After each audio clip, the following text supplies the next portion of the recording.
104.9 XFM. You all right? This is Karl, producer of Ricky Gervais and Steve Merchant. They're not about today. Ricky's on holiday. Steve couldn't be bothered. So I'm left here with all the DATs.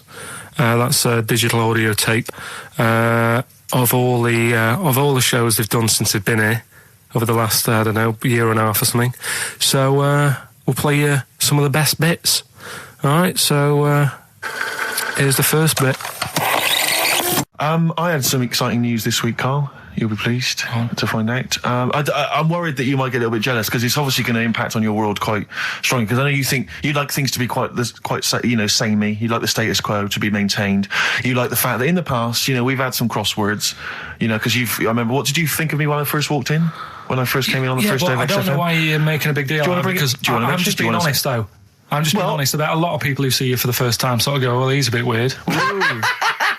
I know that, Steve, that you brought it up, and then you're again. But I'm sure that wasn't what he said before. No, did he say before? Yeah, well, he was a bit weird. Yeah, well, he looked at you, and I knew, I could see by the look on his face. You know when you know your kid, and your kid's sort of scared of something, and they go, "Why is your kid?" He goes, "Oh, he doesn't like pigeons or spiders." Right. It was like that when I saw Karl, and I brought you in, and I went, "What do you think of that, Karl?" I could see the look on his face that he was disturbed. Sure. And then, as he said, you get used to it, don't you? Yeah, you get used to it. And you have changed a little bit. Your hair's a bit smarter now, and you got some nicer glasses and that, I think.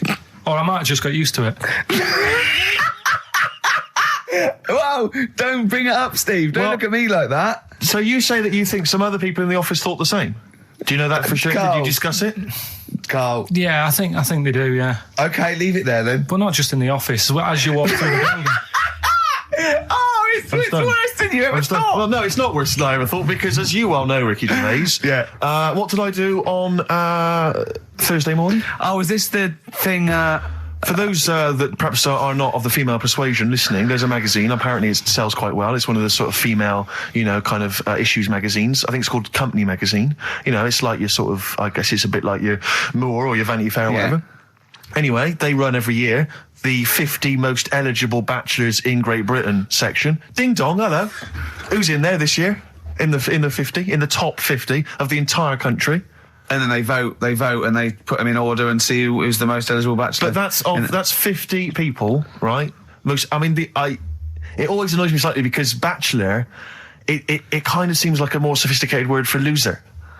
Yeah, doesn't it? Which always sort of unnerves me slightly. And also they try and do a different 50 every year, so they're getting pretty desperate to get different ones. Because also a lot of people who are sort of like successful, are married, so there's very little to... No. There's a huge... I don't know if this is international. It could even be international. I'm not sure, actually. So I could be up there with the likes of Justin Timberlake, etc.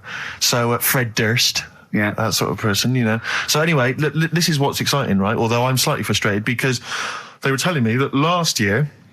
All right, because what happens is the readers of the magazine, they vote for who they think is number one most eligible bachelor, right? Last year, the prize was a 2-week trip in the Bahamas. Okay, this year I'm rather annoyed because all I'm going to win is a moped. That's the prize this year. That's the prize this year, a moped. Whoa, backtrack. What? Sorry.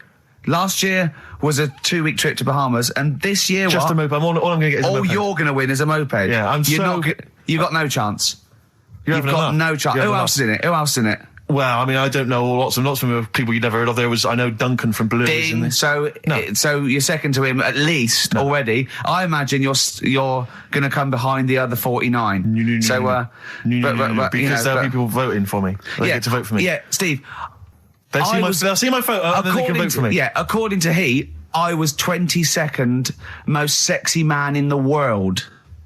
I better take that helmet back. I would. Rick, you may remember that last week we opened with some quality knob news. Knob news, yeah. It was Hitler's knob. Hitler's knob was one of them. That just sparked off into a whole bunch of other kind of knob-related discussions. Yeah. And I'm pleased so far to see that we're almost at the halfway mark for this first hour. And so far we've only talked about nudity and/or todgers. Yeah. So excellent work from us. Well done, lads. Yeah. I'm looking forward to Dr. Fox and the rest of the Sony award committee listening to this one. Yeah. But more knob news. I don't know if there's a jingle for that, maybe. You nearly had me eye out. Knob news. Knob news, excellent. This is an extraordinary story. A woman tried to sue her bosses for £210,000 after finding a cooked penis in a canteen stew. Hospital cleaner Sophie, something, I can't pronounce that name, was eating goulash for lunch and could not cut one of the lumps of meat. You can see where it's going. I've got so many questions already. I know. She picked it up and tried to chew it, but it was too tough. Then she inspected it with workmates who all agreed it was a penis. Imagine that discussion. Yeah. Miss McLata said she vomited for the rest of the day, instantly became a vegetarian, and had to have psychiatric help. It's not known whether the organ was from a human. The case continues. Well, it can be found out, so that's one thing. Obviously, the doctors aren't confused. They're not going, I don't know, I've never seen one like it. Yeah. Also, why is she eating goulash? I know. I mean, that is my first question. Why... Yeah. You got your lunch. What do you want? I fancy some goulash. Yeah. Some gooly lash. Gooly lash, Thanks very much it. indeed. Lancashire cockpot. Brilliant. It's on the menu. Brilliant. Only £5.50. Wangers and mash. I'd love some wangers and mash, please. Cock o' van. Cock o' van. It's already done for There's wangers and mash, cock o' van, Lancashire cockpot. That's just off the top of our brains. Yeah. So if you've got any of your own, keep them to yourself. We're not interested. What do you make of that knob news? And he's in a hospital. Oh, yes, it was. No, hospital cleaner. You're right. Oh, cleaner. God. I know how your mind's thinking already. There's been a mix-up. What kind of mix-up? I love that. What, some bloke's gone in, some lesbian's gone in, wanting a sex change. She's got a carrot for a cock. Stewing steak. Stewing steak. Oh, that would be great. Go on then, do a film review, quickly. Right. Well, today on Film Review, we're doing classic films, and today we're looking at Elephant Man, John Merrick, one of his better pieces of work. It's a sad film. I've never really been able to watch it all the way through. Sorry, John Merrick's better piece of work was him being the Elephant Man, played by John Hurt. Yeah. Go on then. Sad film. When I was younger. Tell us a bit about it. What is it about? Who's John Merrick? It's about a fella who's got a funny head. Right, tell us this. And, he lives in, I think he lives in London, in like about the 1930s or something like that. And he's being picked on all the time and stuff. And first time you watch it, you'll probably cry a bit. And then the second time you watch it, you're just sort of thinking, God, that would be bad. Sort of having a head like that being picked on all the time. Then the third time you watch it, you might think, how does he get his jumper on? Then, I don't know, I'm probably bored of it the fourth time. but it's well worth watching, so Elephant Man. Brilliant. Yeah, see it. Brilliant. I think if you want to get on TV, Carl, you'd be better as the subject of maybe like an omnibus documentary. Living with Carl. XFM 104.9, Ricky Gervais, Steve Merchant, Karl Pilkington. Tell us about this monkey, Carl. You're going to love this one, Steve, right? So last week we were talking about how, like, a lad left his family because there was problems at home and that. He went and lived in the wood. He got airy, right? No. Leave it there, Rick. We haven't got time to go into it. Right, so... That's what happened. And that's what happened. He lived with the monkeys. He went airy. That's what happened. Looked into some other stuff about, like, airy kids and all that. Yeah. Came across this story about a bloke, right, who worked in a zoo. Oh, dear. Right? So... Trouble's brewing. Loving his job and that, but it's quite a lonely sort of job because you don't see many people. You're just dealing with animals all the time, right? Ooh. So anyway, he gets a bit pally with a monkey because it's the closest thing to a human. Well, that ape is. Right. Yeah, but you can't really go that close to apes. They're dangerous. What do you mean? What type was it? Do you Just mean let him tell the story. Was it a chimpanzee? I reckon it was a chimp, yeah. Yeah, you don't even know, so that's an ape. It was a chimp. Yeah, but it doesn't matter, does it? So he gets pally with him? Right, so he gets pally with him. Did they go on holiday together? Well, no, I mean, it starts off just checking each other out and, probably sharing lunch and that together. Yeah. Right? Anyway, this goes on for a while. They're getting on well on that. And then after a while, right, the monkey starts sort of imitating him a bit more and sort of walking upright. Oh, God. Yeah. Right? So he thinks, that's a bit weird. Anyway, they get on really better and what have you. So he thinks he could live at home with me, because we're getting on the storm. Yeah. Right? So he takes him home, and before Is you this know the it, beginning of Beneath the Planet of the Apes? I think it is. I think you've seen this on video. I'm worried because he's already imitating him and they're moving in together. I'm thinking it's maybe a bit like Single White Female. Single White Zookeeper. Oh, brilliant. Right, so anyway, so he's moving in and it's getting used to sort of the normal human life. He's having a cup of tea in the morning. Yeah, PG tips. He finishes the day off with a dear. Finishes the day off with what? He doesn't have to move a piano at one point, does he? He finishes the day off with a little brandy. Yeah. He pours himself one. Is he wearing a smoking jacket? Yeah, I'll tell you what, Carl. You're a maniac, mate. No, this is why it attracted me. It's amazing, right? So he's having his brandy and that, loving his life. Next thing you know, he sort of, I don't know if he loses it or he gets shaved, but the top half of his body is hairless. Right? Apart from his head. Right, so he's got a nice... So it's the opposite of the kid. Well, yeah. This is what I'm saying. That would happen. Right. Well, hang on, but so you don't know if he's shaved or if it's... How did it say? Then the hairless... What? I'll bring it in for you, the story, and then you can see if I've gone wrong. Keep going. So anyway, so this is going on, and he's having a great life. Then the zookeeper starts getting a bit annoyed because he's having a better life than the zookeeper. The zookeeper's in the zoo. This is such So the zookeeper's still got to do a day's work. The monkey's at home, he's partying, well, he's got his other point when he says there's no point you coming in to the zoo because the whole reason of you being there was because you're being kept there. Right. And he didn't want to bring the memories back, so he said, you stay at home. So you're talking such... Just let him finish. God, I don't know if I can sit here and listen to this drivel. I'm fascinated. It's nearly over anyway, right? It sounds extraordinary, Carl. So he's walking up, right? He's having a tea in the morning, finishing the day off with brandy. Gets a bit out of hand, only tries it on with the zookeeper's wife.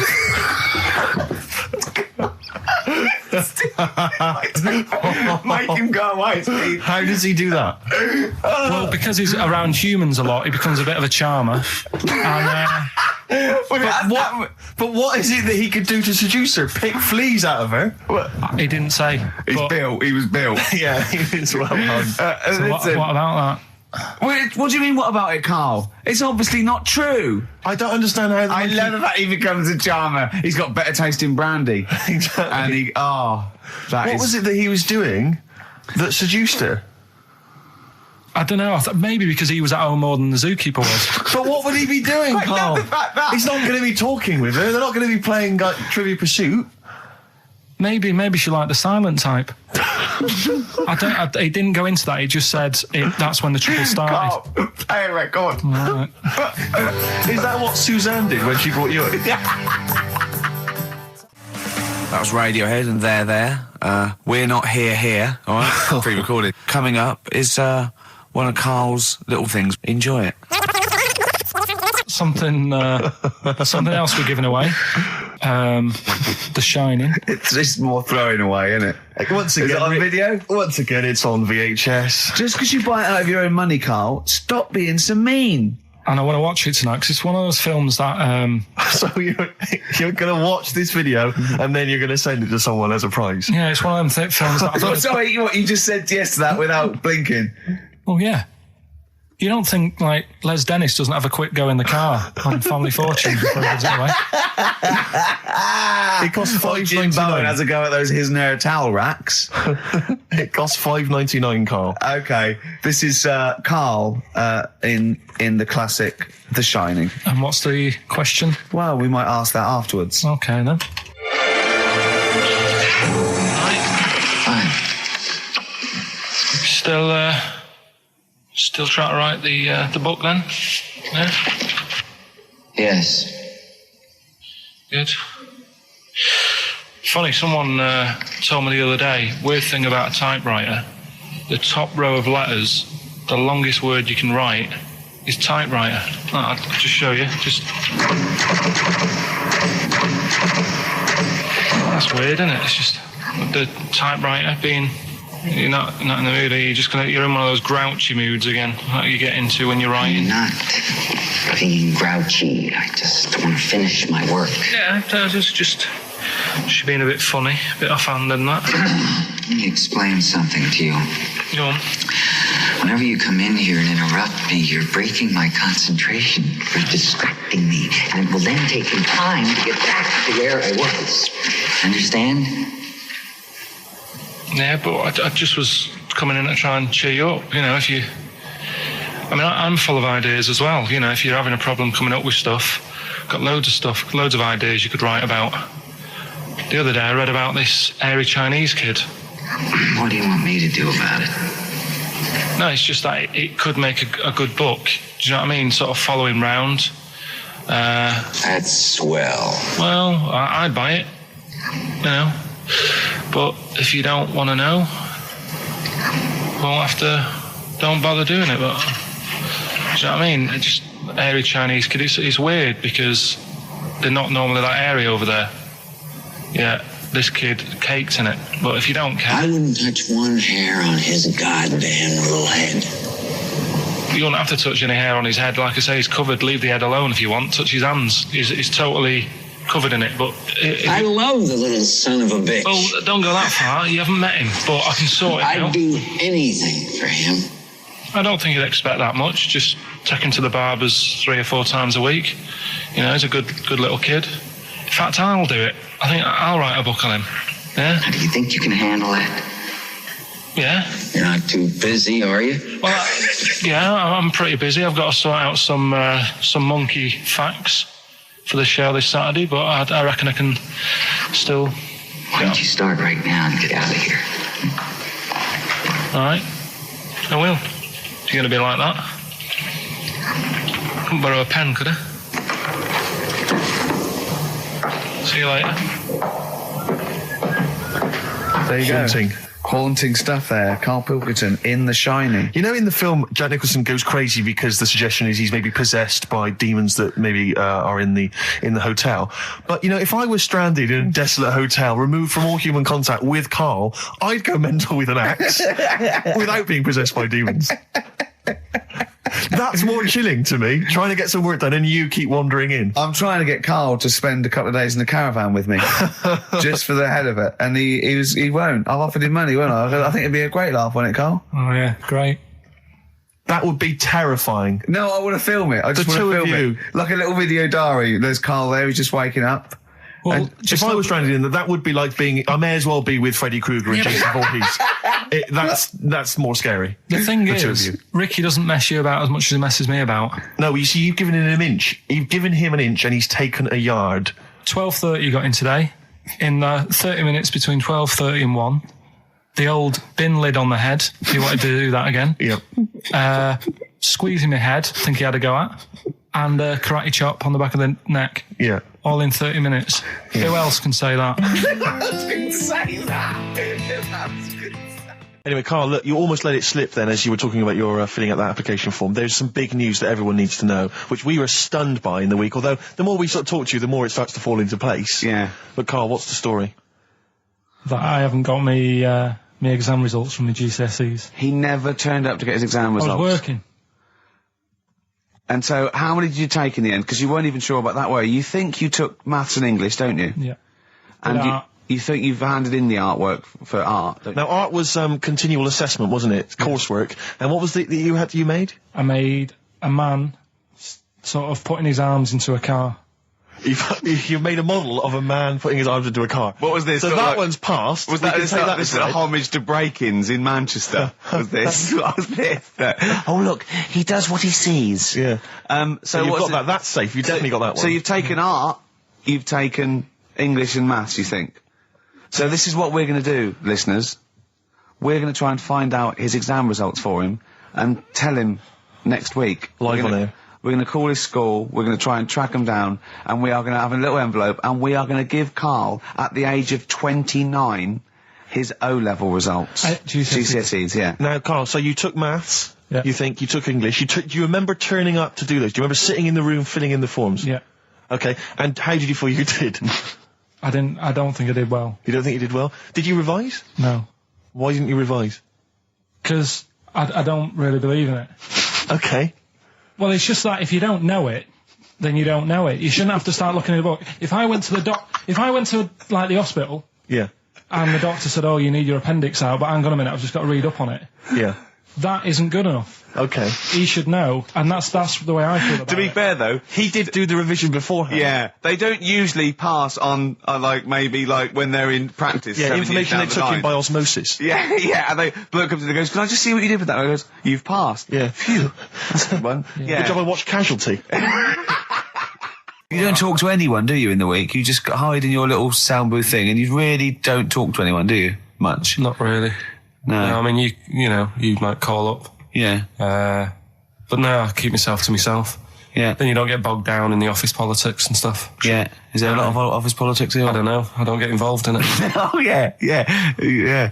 Proved your point. So when we're away and we're like out of action, who, other than Suzanne, who will you talk to of the day? How will you get a sort of feedback from the world? How will you get sort of like input and... I always, if ever I've got like a question on anything, the internet's sat there and I can just go online and find out. The internet is good. It's brilliant. But it's not all verified. It's not all necessarily factually accurate. Anyone can put things onto the internet. It's it's freaks and things that put on things like... Here's one that I read in a week, right? Go on. About this woman. Yeah. She was a bit of a punk. And to get her hair done like she wanted it. Super glue. Right, no. She got lard. Apparently it's a popular thing, you might know. Put lard on your head. Yeah. And you put it in the oven. Oh. Now, apparently the heat that you get from the oven is different from the sort of heat you get from an hairdryer. Right? And she had to do that to get the style that she wanted. But anyway, she comes into money or whatever, treats herself to a microwave.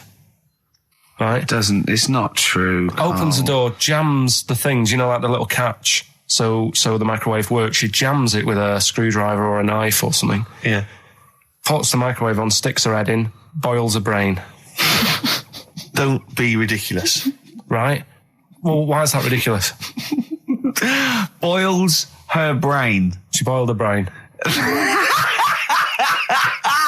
She boiled her brain. And this is what's good about the internet. I went straight from that, and there was a subject about brains. And do you know that Russell Crowe, when he dies, he's given his brain to charity or something, some sort of some people who can do stuff with it. She gave hers to Pot Noodle.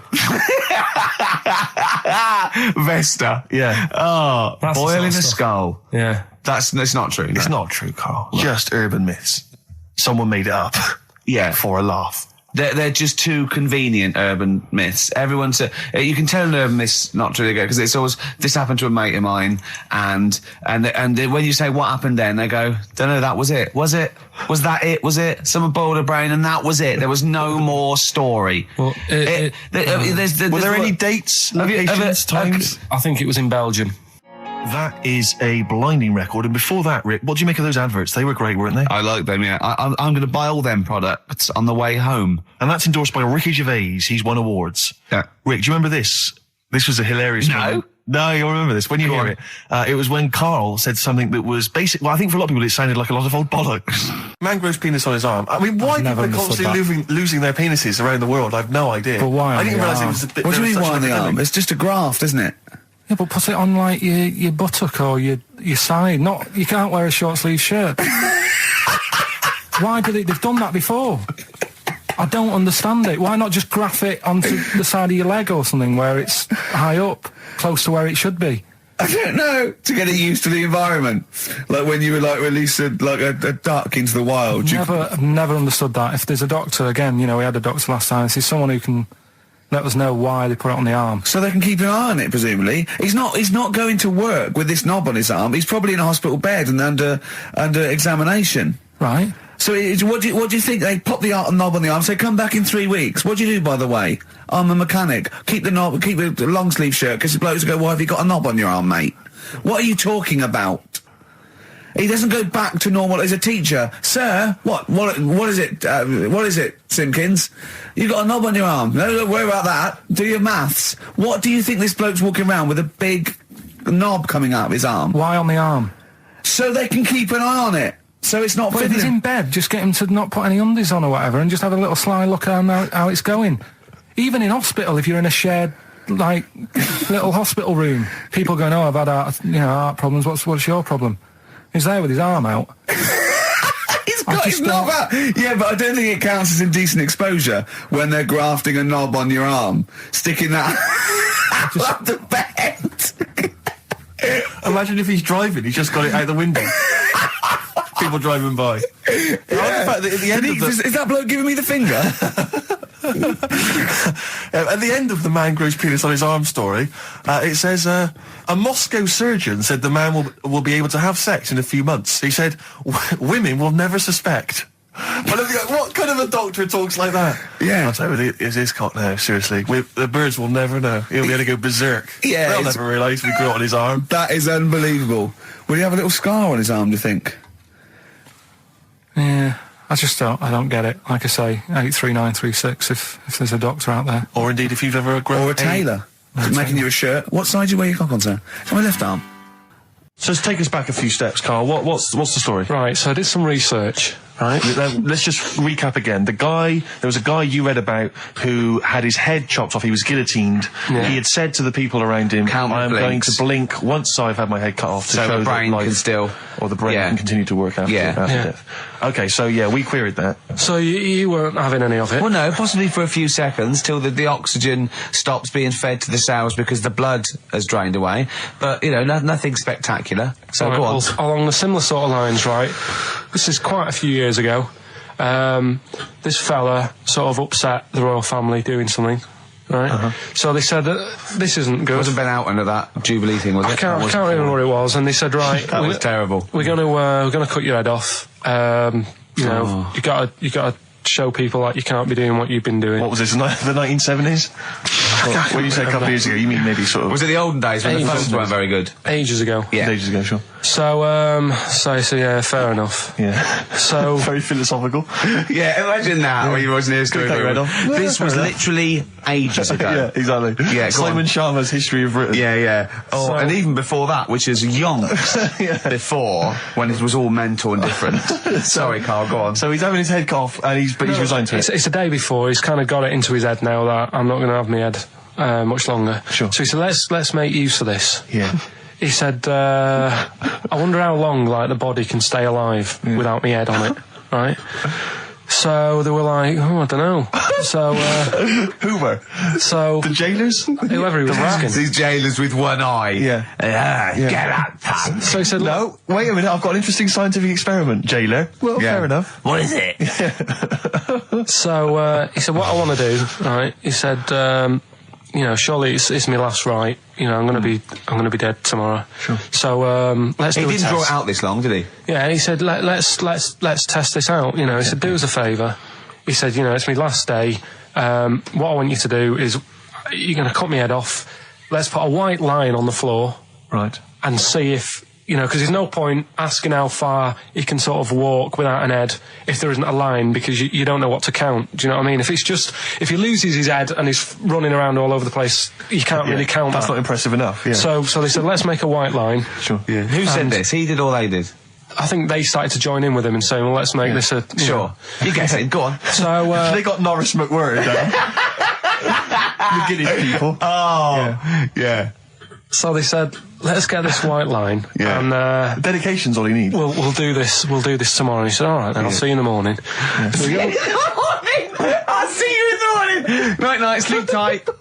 Bye. I love the fact that Carl knows exactly what was said. Oh, that's beautiful. Yeah, he doesn't know the story or what order it is in or when but it he knows was. exactly what or was who said. said what, but he knows the all right then, see you in the morning. Bye, little kissy. Oh, I'm not like that. Oh, you joker. Don't let the bed bugs bite. Yeah, anyway. So he gets up. Do you want a paper tomorrow? No, I'm alright. Go on. He gets up and they say, right, you know, today's the day and that. And he said, well, you know, I've got used to the idea. So here's a white line for you. I'm used to the idea. Go on. So they go, right, you ready then? And he said, I go on. And they cut his head off. And the body walked 32 steps without a head. Wow. 32 steps. Incredible. And that's the lesson, really. Did it get as far as it walked along the white line, did it? Yeah, he stayed along the white line, did 32 steps, and then started to stumble a bit, and it just fell over. Yeah. But, you know, it was a test that your body can still keep alive for a little bit Yeah. when you've lost your head. Absolute twaddle. Absolute twaddle. What do you reckon you can do then without an head? How many steps? Nothing. There'd be muscular spasm, right? Yeah. It would twitch a bit. It would, yeah. You could not distinctly take 32 steps. The body well, don't... Yeah. Is the doctor still on the line? Yeah. The fella that bought 6 parrots. Yeah. And, you know, you could Incredible. have got 32 steps. Right, so A you don't beheaded believe man that. doing a bit of line dancing. Right, you don't believe that, but something that you do believe that a cockroach can live a week without an head. It can. Slightly different kettle of fish there. Why? Wow, insect to human is what I'm thinking. Yeah, that but difference. There's not that much difference in Well, of some course there insects. Do you know that a snake has a heart and lungs and kidneys and stuff? Go on. No, well, I'm just saying. So? You're making out as if like they're a totally different like Species. I am making that up. I mean, call me Rick, old-fashioned. Do you know what you're talking about? I don't want you embarrassing yourself, Rick. Yeah, I am suggesting they're totally different beings. Yeah, that is. Yeah. Now, Karl, the cockroach is a very different thing. The interesting there is that it lives without its head, because a lot of it's on. There's some of them are phototropic, chemotropic. Some of them just literally have irritation and muscle memory. I mean, they do have a central nervous system, but it's very different. So if you lose the head, it bypasses a lot of that anyway. All this is running around. The reason it dies is because it can't take on water. But it's very different to a man, right, having consciousness and then losing that, and the body's still going, no, I think I remember what I was going to do here. Yeah, so I'm going to carefully walk 32 steps along this white line. Imagine you just looking down going, oh, missed a bit. Yeah. Maybe the head was in the corner going, left, left, left, oh, he's now, Well, let's just put it out. I mean, if anyone listening has maybe had a relative beheaded, maybe in a horrendous car accident, but they got up, maybe they went for a walk, they had a little chat before they passed on. Karl. Get in touch. Karl, you are my favourite being. You are my favourite species. Now, you, Karl, may not be particularly different genetically from a cockroach. You are, Why can generally cockroaches speaking. do that? Why whoever made them went... Let's play a record. Do you know what? When I told him this fact, I send him little facts on text messages just to inflame his, interest. I just sent him a cockroach can live 9 days without its head. He texted back, "What's the point of that? Yeah. What's the point of They're that?" not doing experiments, these cockroaches. It's a boring last week to have. And he went, and on top of all that, you're thirsty. So it's the worst week of your life, isn't it? That week without your head. Play a record. Play a record, Karl. Competition time next. Oh, he's look at his little face. Look at his little You've not heard face. Karl's competition. Oh, he could live without an head.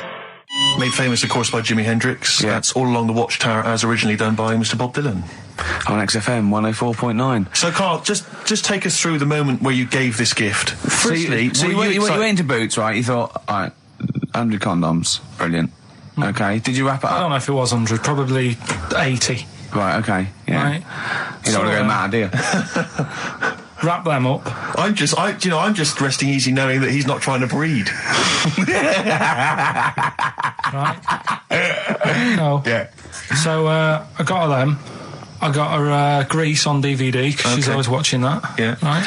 Yeah. So just think of when her mum said, what did Karl get you? Some condoms and grease. I was going to say, I'm glad he said on DVD.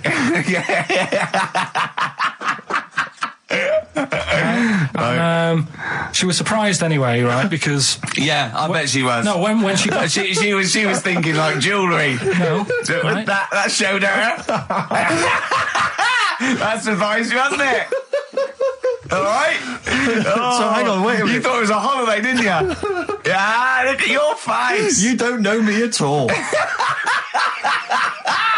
So hang on. So did you give these on Christmas Day? Right, what happened is she got in from work that Saturday, right? And I said, look under the tree. Knackered. Oh, at least it's Christmas. Yeah. At least I'm going to get a little bit. Yeah, go on. I said, look, you got some stuff under the tree, right? So Did you give her a sugar lump? Right, she was really chuffed with that. But she said she was a bit puzzled because I didn't know we had any wrapping paper, right? So I ended up using wallpaper. You didn't take it off the wall, though. You had some. No, it was some left over, right? So she said, why have you used wallpaper? I said, well, I didn't have any paper and you were getting in a bit and I wanted you to have a surprise. So she said, can I have a feel of them? I said, no. Presents. You thought, right, I've got the right thing. Yeah. Right. And then Christmas Day, I said, no, don't get carried away. It's nothing really good. You know, we said we weren't going to buy each other much. So there you go, open them. Yeah, go on. And Can I just ask, had you received your present from her yet? yeah. So what had you received? What did he have? Had some shoes. Nice. Right. Getaway game for PlayStation. Nice. I'm just totting up the value of this. those. Go on, yeah. And So- just also think about how much fun and pleasure you get from them. Yeah. Although, of course, condoms, I can see the Well, see the appeal. Well, okay. So yeah, I think but I can. also add to that bit 150 quid for a meal. If you're going to start totting up, 150 quid for a meal. I bought some shoes, 72 quid. Yeah, that was after the event, though. Doesn't matter. All right, so you received these, dare I say it, thoughtful and nice gifts. You handed over the box of condoms. They were wrapped up. She Well, unwrapped them. yeah. Go on, take us through it. Walk us through it. Well, it's not something you play with on Christmas morning. Oh God! Oh, right. But when she opened What them, did she say? What did she say? Well, I wrapped them twice as well, so she thought it was something really good. It was Extra like, protection. Right. And So she thought it was something really good. then So the disappointment would be doubled. Yeah, go on, yeah. then she just opened it and went, "Oh yeah, so what's on the telly?" And that was God, that. ungrateful. That was What an ungrateful woman that is. that. Well, she got stuff. Fancy not wanting I told her. a box of economy condoms from Boots. I said to her about the thing about, it's all about the surprise and that, innit? Yeah. You explained that to her? Yeah. What, after she'd unwrapped it? Yeah. Thoughtful. And she was all right about it. Yeah. She understood. Rick, I suggested to him that he buy his girlfriend a gift. I'm worried I've done more damage to the relationship by suggesting that than if he had just forgotten. Next time you've got to go shopping for her yourself, Steve. I think I might do. You've better go shopping for her yourself. I'm glad it's all over though. It's mental. Yeah. It annoys me. The whole thing annoys me, and she knows that as well. Yeah. She should know. What? She still insists on having Christmas once a year. Well, Wow. I'm no, but well, anyway, what did you get? I can't think what you bring to the relationship, Carl. I don't know what it is she's getting from you in this relationship. It's like she's doing all the work. 80 times. Oh God, God! I love it. You're brilliant. I know what she's getting. He's the. What? No, he's not thoughtful. No, but he's thoughtful. He's the best he can do with the brain he's got. Do you know what I mean? Right. He's doing his best. He's absolutely doing his best. There's no. He's working at the limits of his powers. Do you know what I mean? Though he's done as well as he can with what he was given. Sure. Yeah, and that's admirable. Yeah. It's like, I think he's done better than you'd expect. I bet his teachers didn't even think he'd get this far. Do you know what I mean? What, find a girl? No, well, yeah, a job, a girl. Yeah. Do you know what I mean? Clothing himself. He's done really well. What do you think, Carl? You think you've done well? I think I've done all right compared to some of my mates. What are they doing now? Probably not that much. Do you know what I mean? Mrs. Matthews said I wouldn't be an high flyer. I think I'm doing all right. Yeah. Do you know what I mean? I have a holiday every year.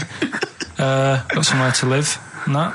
Yeah. Got a new flat, haven't you? Yeah, so where are they then, the condoms? Did she show them to her family and friends? No, Take them no. into work? Look what I'm Carl got me? surprised she told Ricky, actually. I was a bit disappointed in that. Yeah. Because I didn't go shouting around. Well, she was so what I got. excited, Carl, clearly. She was just so pleased and proud. All right. Play record. We come back to it. No, that's it now. All right, XFM 104.9, Ricky Gervais, Steve Merchant, Karl Pilkington, not here. It's the best of. You've been voting in all week, sending your emails. So here's the clips that you wanted. Something I watched the other night, that was just good. Again, I learn stuff from the telly. I don't watch the news. Yeah, well, you don't learn stuff from the telly. I'll tell you what, though. You told us there's a fat baby in the world. Forget about them. There's a spider eats chickens and there was a fat kid. Forget them in Iceland, right? Yeah. We'll give them Rockbusters later to do, right? Iceland! But what's her name? I tell you what is interesting, Steve. I didn't know that much about it. Autism.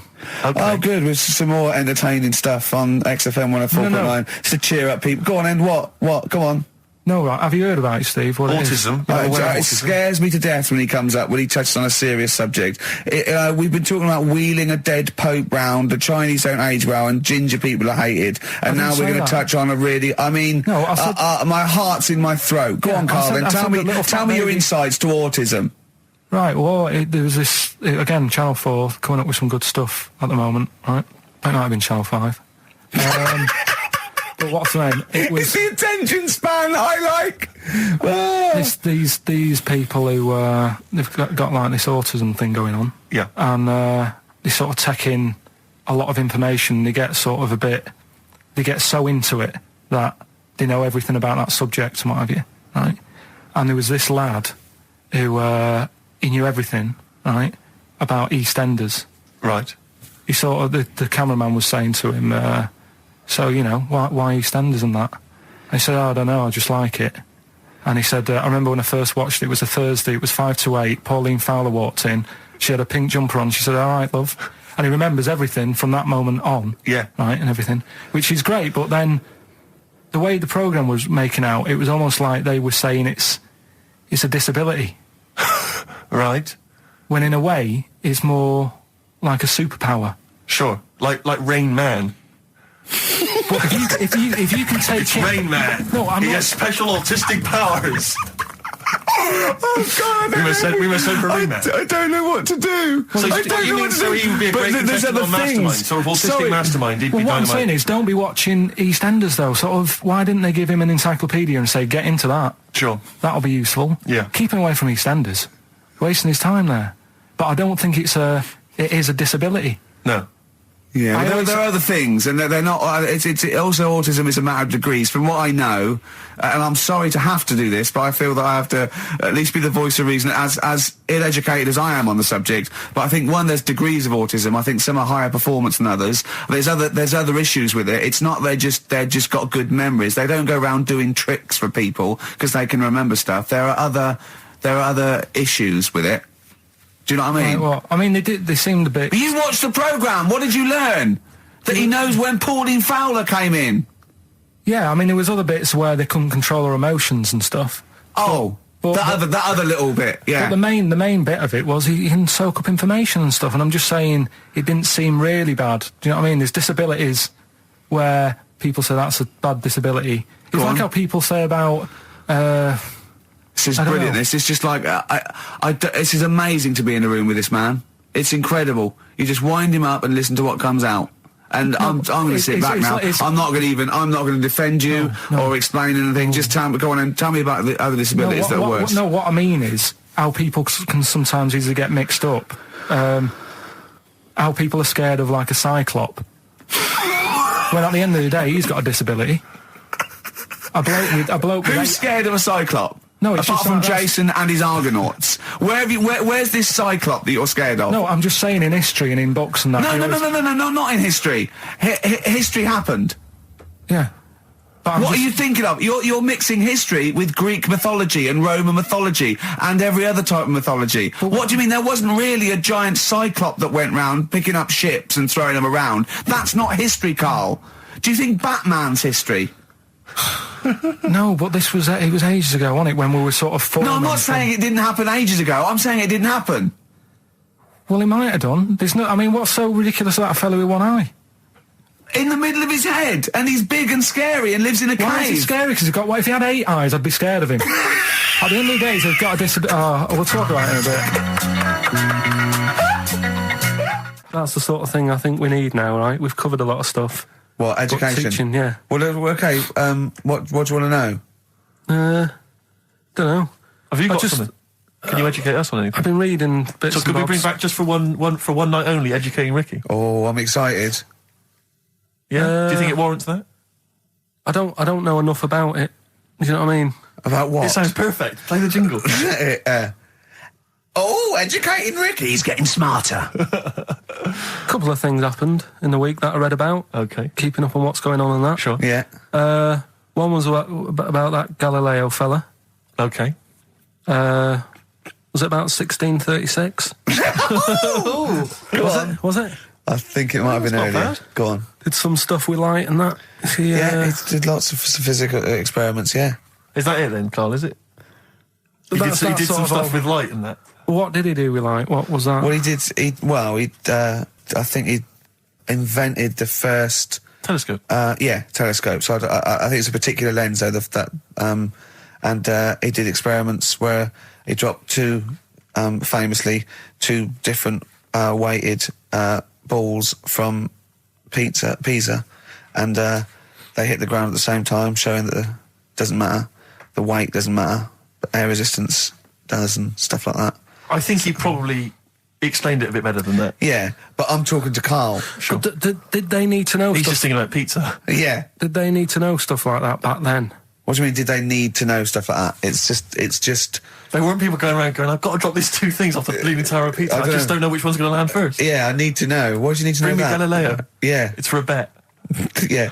No, but if I was knocking about then, I'd be like, stop messing with that. We need a telly. Or, do you know what I mean? I bet he thinks the Flintstones is real. I know. That'd be brilliant. That's what I'd do if I was a caveman. I'd make a telly out of rock. Yeah. And a pelican And a as car a that I cement just mixer. ran along the road with. Yeah, exactly. Yeah, we need a car. Yeah. Well, we haven't really got the internal combustion engine. Can you stick your feet through the bottom? Yeah, just get me a car, for Christ's sake. Anyway, so I learned that. And Yeah. then, What? He learned his name.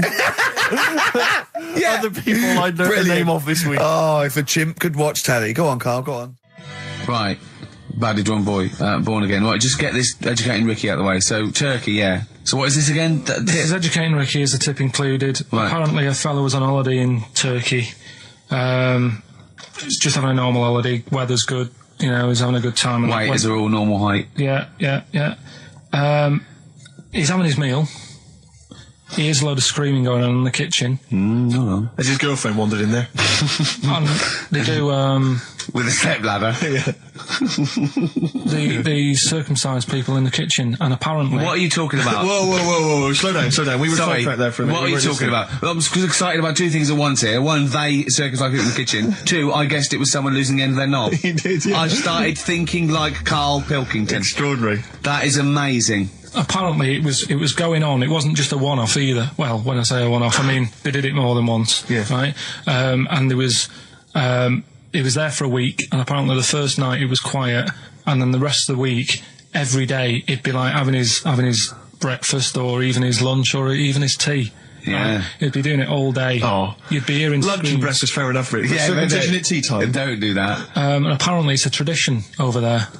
You can't even make a complaint about it. It's like, well, you should have found out before you come over See, it. I can't believe this is Sorry, true. I'm a little I bit can't lost. believe this is He was true. in a restaurant, in a hotel, and there were people having circumcisions in the kitchen.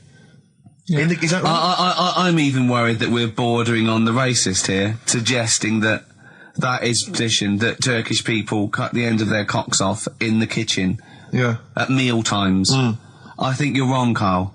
This just sounds ludicrous, Karl. No, I don't think it happens everywhere. Right. I think this Just in Oh, particular this at this restaurant. hotel. certain places, Certain hotels. certain hotels. What, is it like 2-star? Yeah. Why did he go to the Foreskin Inn? It was his own fault, wasn't it? So that's Sorry, that's it, is it? Have they closed? Sorry, no, wait. That's the story. You educated me, right? Once a fella saw some Turkish people cutting the tip of their knob off in the kitchen. Thanks very much. Thanks very much, Karl. Got any more? Well, there's things you can learn from it. Either don't go to Turkey, No! don't have calamari when you're over there.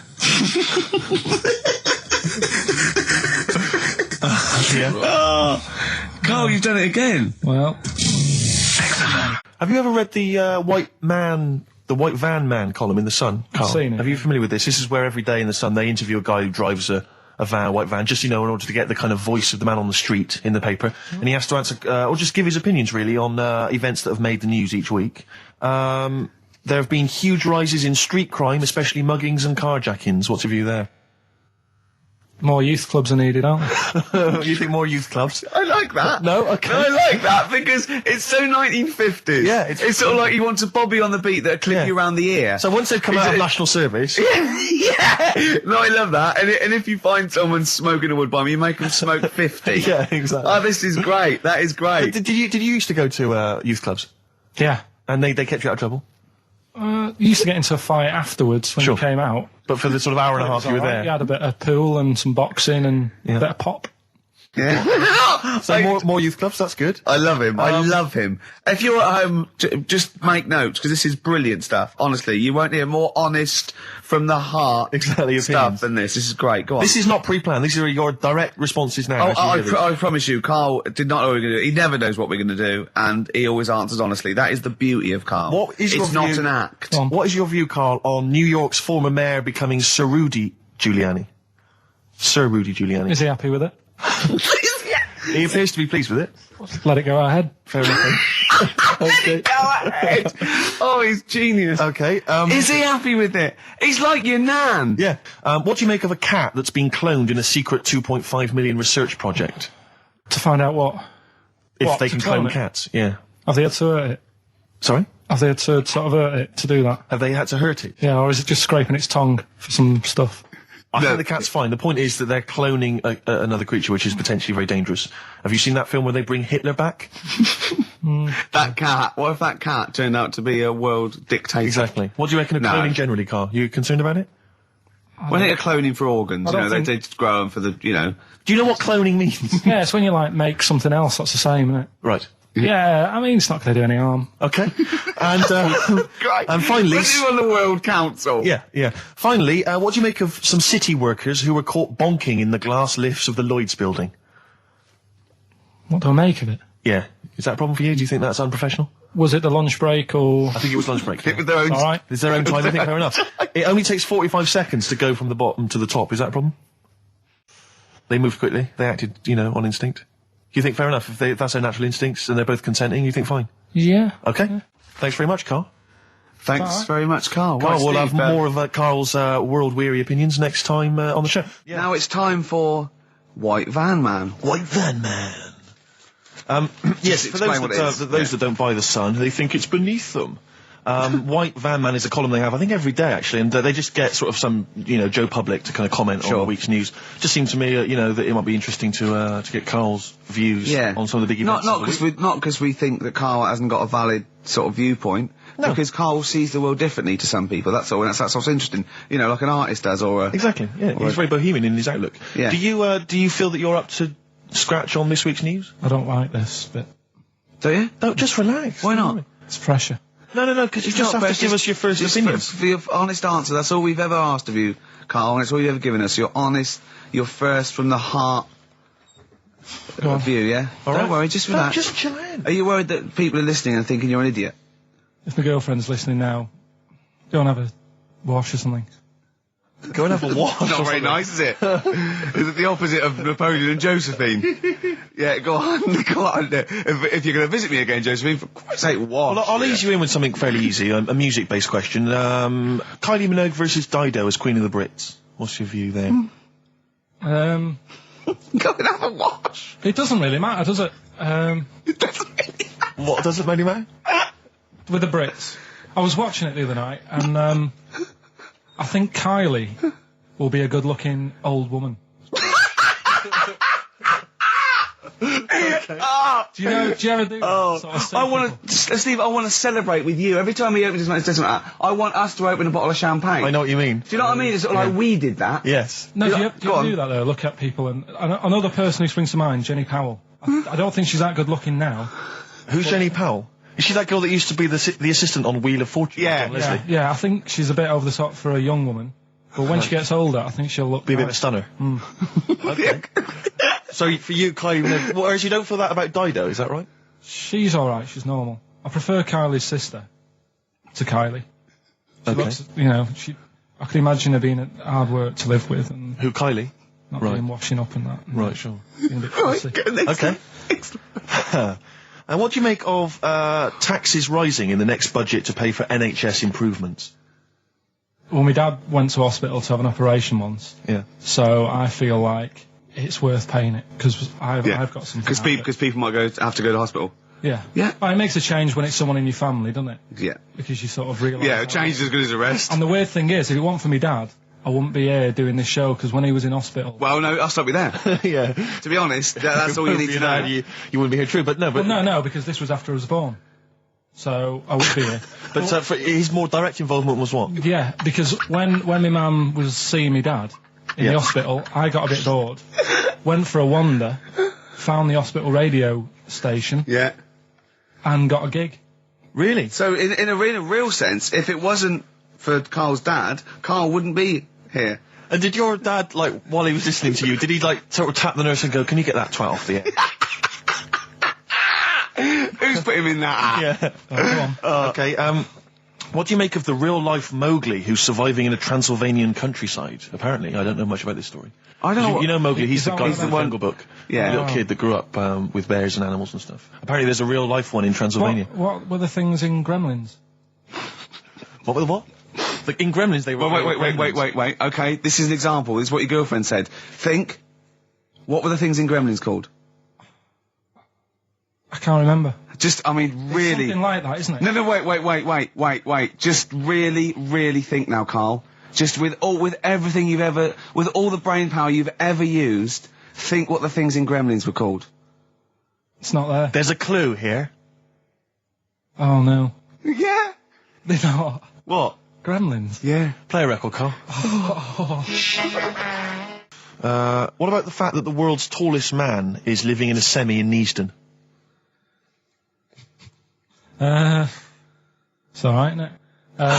Something that someone told me in the week is that, do you know all these tall people like this guy? Yeah. Which is a bit weird they've only just found him, considering he's the tallest man. I think that's a bit weird. Yeah. Someone told me that, do you know the guy who was in James Bond, the big bloke? Yes. Jaws. He's got the same illness as this bloke. Right. And what it is... It's called tall. It's something about... You're suffering from tall. You've got a small tumour or something just behind this part of your head. Yes. Oh, yeah. Just sort of in the middle of your eyes. Yeah. And the pressure on that makes you grow really tall or something. Yeah. So he needs to get it sorted. That's your advice to him. Yeah. Get it sorted. Well, I think we should have a white van man session. Oh, white van Because I man think people tune in for the white van man Yeah, session. people who haven't tuned in, they don't know. If people aren't familiar with this, The Sun runs a column every day which is asking some punter from the street their views on the week's big events, and we just thought, why not hijack that idea, but apply it to Karl Pilkington. Karl, I've seen much news again this week. you've not seen much news. Don't worry, I'm sure you have an opinion on it anyway. Just give us it from your heart. So Gladiator. Okay, so, well, on the subject of Gladiator, what do you make of Russell Crowe's appalling behaviour at the BAFTAs? This is, I heard a bit about this. This is, when he got some director or something, because... Director or producer and threatened them, because they cut his bit, didn't they? They cut a poem that he'd done during the acceptance speech. I watched it on Sunday night. Sure. I didn't realise it wasn't live, to be honest. Yeah. But I quite liked the way it was to the point and didn't mess about. He went up, he said thanks. So you're saying that he shouldn't have beaten up the director? Is that what you're basically saying? It's a bit over the top. You thought I mean, if you didn't have time, if you really, I mean, what's the poem got to do with the film anyway? He was an awards. So do you think it's ever justified to beat up a TV director if you're a major Hollywood star? Depends what he's done, but I mean... Right, what would he have to have done, Karl, for it to be fine for him to then beat him up? The thing is, right, forget all the beating up. At the end of the day, it was a awards thing for a film. The poem had nothing to do with the film. Yeah. So go up, collect your award for that thing. And if he really, really wanted people to hear about this poem, he could have photocopied it and left it at the entrance and said, on your way out, this is a really nice poem, pick one up. No, but the thing is, he knew it was televised, so he knew by saying that poem once, he was reaching 5 million people. That's a lot of photocopies. Do you see what I'm saying? I'm not saying he was justified. It wasn't a poem award. If it was an award show for poems, you'd say you can't cut it out. It'd be like doing the top 40 and then going, number one's good, but we haven't got time for it. But it's a films thing. Okay. And he went up and he got the award for the film. Which film was it for? I don't know, but when I wanted to give you results, I said, let's give Karl his results. Steve went, no, we should introduce people to Karl again, just remind people what Karl's like. And he's so right. I'm so glad we did this first. Am I right, though? Carry on, Steve. Okay, the next topic, what about this big debate over whether Kylie Minogue's had a bum job? I'd have to see it. Next. Okay. Anyway, Karl, look, let's have a little quick session of White Van Man. For those that don't listen to the show regularly, The Sun, as you know, has a section called White Van Man where a member of the public gets asked their opinions on the week's big political and social hot potatoes. Karl, we just thought it would be fun if you answered some of the questions. It's not so much questions, it's just your views, really, on these big news stories. What do you make of Olympic ski hero Alan Baxter testing positive for drugs? What did he do? Well, he won a gold medal in the Olympics, and what? He was a skier. Right. And he won gold medal, and they've just tested him positive for some kind of illegal drug.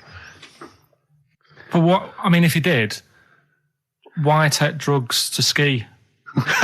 Why? Because all you do is balance. But imagine it'd be amazing if you were stoned, like going down a hill. Yeah, it's not like you have But to... it's not going to help you, is it? No, it's not just like, gravity that's doing all the work, isn't it, with skiing? Yeah, but it's often to do with your athleticism, isn't it? It's No, to but help it'd be you. like saying, and we've just found out the people on the toboggan were on crack. It's not going to help them. You sit there and you go with the flow, and you try and you hold Could on. I say, the drugs he was Apparently taking... that's his defence, Probably, it probably wasn't jacking up H or, dropping a few E's or getting stoned. He was probably taking more sort of performance-enhancing drugs, as opposed to him just, like, scoring some shit around the corner from someone, getting off his tits and jumping in a toboggan. Doesn't mean that, does it? He wasn't off his nut. Yeah. You tested you. You pissed out your head. But why doesn't he just say, don't be stupid, why would I do that? It's just not going to help me out. But it is, isn't it? Because performance-enhancing drugs do. Wait a minute, Steve. Wait a minute, Carl. Right, look at this way. Okay, look at me. Yeah, have I got his attention? Yeah, the lights glinting off your ring there. Yeah. Attracted him. Okay, right. Now keep concentrating. Right. Some athletes, you're aware they take drugs. That's to build up Swimmers muscle and stuff. Yeah, swimmers. For example, runners, yeah. Not only do they help build muscle, right, but they can actually, give them a boost performance, right? Yeah. They're sort of like steroids and all this sort of stuff, right? So that's the sort of thing we're talking about, okay? Right. So again, he wasn't on a why bong would that help before. you? What? Why would that help you when all you've got to do is balance on skis? Not when you're at the Olympic level. Yeah. There's a lot to do with, your body and your No, it's legs. practice, isn't it? It's like if you've skied for years, then you've got good balance after a bit. Oh, do you know what, Carl? Do you know what? You've made a mockery of drug taking. Well done. Right, next one, Steve. I hate this bit. I hate this. Okay, what about the fact that the pension crisis is going to force Britons to work into their 70s, Carl? You might have to carry on working into your 70s before you can claim a pension. I think it's a good thing. Because you see a lot of old people who look bored. Okay. And I honestly think if you keep your brain busy, you'll live longer. Yeah. It's only when you actually shut down, right, that's when your body sort of dies because it doesn't feel it has a purpose. Yeah. It's like if you've got flu, keep going to work. If you have a day off, you just feel worse. You'll mope about at home. Doesn't do you any good. What about where do you draw the line there? What if you say lose a finger? Pop into work? Depends. If you can't concentrate because it's painful. But what if you're a typist? You're not going to type as many words, but you'll do more at work than you would having a day off at home. Sure. Okay. Right. Steve, it's time for... White Van Karl. We should definitely get some jingles. I think the show sort of lacks jingles, I think. Yeah. Noises. Yeah. Funny sound effects. Yeah. Wow. Yeah. What's Mr. Nosy Neighbour interested in? Hello, what's going on here? Oh, we should definitely get some pre-recorded comedy noises, Carl, for next week. That's my job, but unfortunately I'm busy reading about Hitler.